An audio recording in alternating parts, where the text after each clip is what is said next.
Congrats to John and his staff and the Manhattan Jaspers. Those guys played their tails off today. It was extremely impressive. They had a plan, they stuck to it. They didn't let our early lead get to them, and they just kept doing what they do, and they did it well, and you can see them gaining confidence through the game. It was an impressive performance by them, so congrats to them.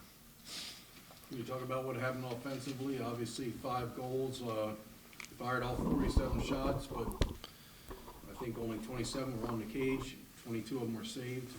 Yeah, I think overall today, Wags, offensively especially, we lacked the killer instinct.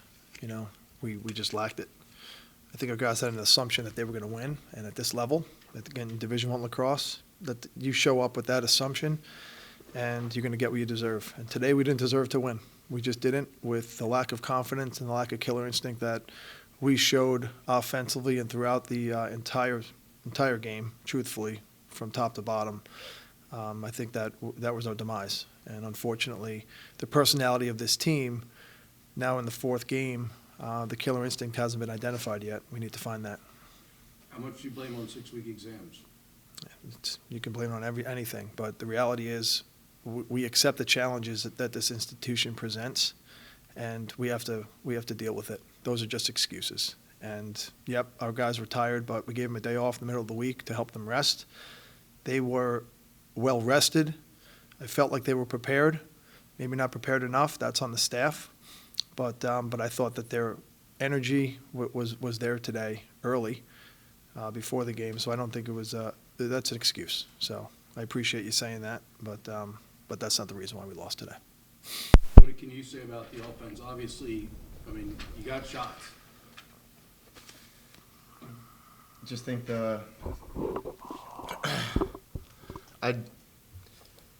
it just didn't go our way, and we lost the game. Their defense played better than our offense, and we didn't, like Coach said, we didn't have that killer instinct, and it showed.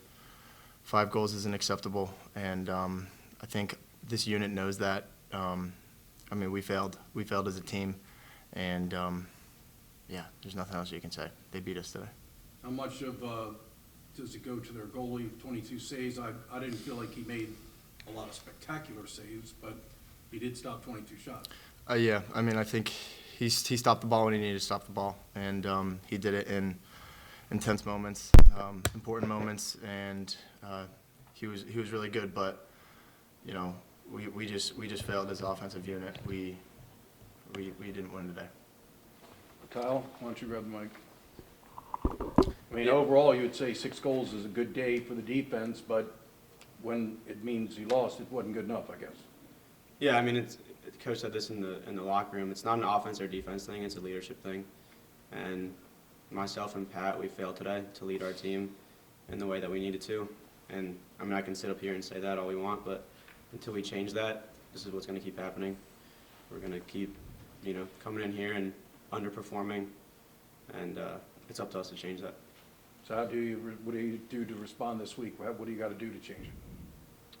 I think lighting a fire under every single person in practice, competing in practice, and always having something to prove. We talk about how we want to compete, being an elite competitive team, but that wasn't elite at any moment on that field today. So we have to bring it in practice, and that's all we can do. It's up to like I said, myself and Pat and the senior class, if we want to bring it and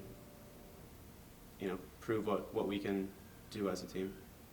Joe, you think as they start to come back, you scored a goal with 11 minutes to go in the 3rd quarter, and then you didn't score again, and they boom, boom, boom, boom. They're slowly inching back. At some point, you feel you guys got tight?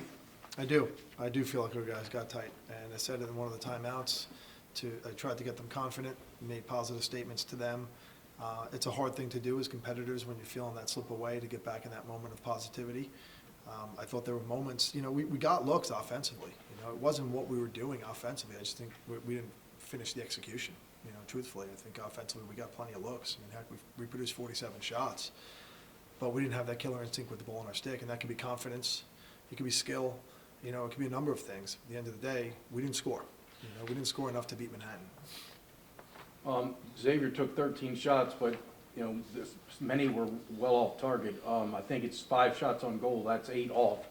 I mean, I'm not picking on him, but what, Yeah, you I feel like you just gotta take better shots? Well, no, I mean, I have to look at the film to say, you know, I'm sure there were a few that were bad shots. I thought he was getting good looks at the cage. I do. I thought he was getting good looks. I thought they did a good job on him. I thought the kid guarding him was pretty good, and they had a good plan. You know, defensively, they're really good. And listen, they're a championship team, you know. I know that they play in the MAC conference, and you know, I respect that conference a heck of a lot more than most people do, you know.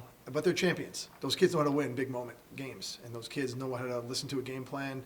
They have a system. John has been with that program for years, and is a really good coach, you know. So their plan was sound, but I don't think I thought he pushed a little bit, but that's going to happen. That's the type of player he is, and he's going to take a few bad shots in a lacrosse game. But for the most part, I thought he got pretty good looks at the cage. So how much do you credit Persico, the goalie? I mean, at one point I looked at, think his save percentage was like close to 80. Yeah, I mean, listen, 22 saves in the college lacrosse game is a heck of a lot of saves. I don't care how badly the team is shooting, you know. To your point, I don't think he made very many dramatic saves, but he's a very good position goalie, so his saves aren't going to look dramatic. You know, he's in the right spots. He doesn't have a lot of movement in his saves. So while they may not look dramatic to the naked eye, you know, they're really hard saves, and he's a really sound goaltender and played extremely well today.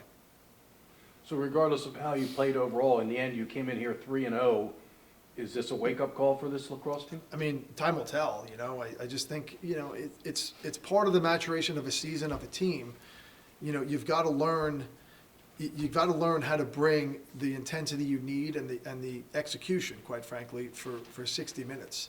And I assumed that this group, these guys with the leaders here and the senior class, I assumed probably too much. I gave them too much credit, and that's on me as the head coach here. I just assumed that we had that killer instinct with this group, and we just don't have it yet, you know. And it could be a wake-up call, you know. I hope it is. That's the shining light. Is that okay? That's the lesson we potentially could learn, but time will tell if we're going to learn that lesson.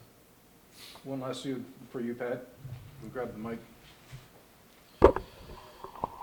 So Kyle addressed what you guys have to do as senior captains here in the next week to get this team to understand what they need to do. What's your thoughts on that? What happens this week? Yeah, I agree. I think me and Kyle, you know, it's on us in the senior class. We need to let this sit. It doesn't feel right. It doesn't feel good. No one likes to lose.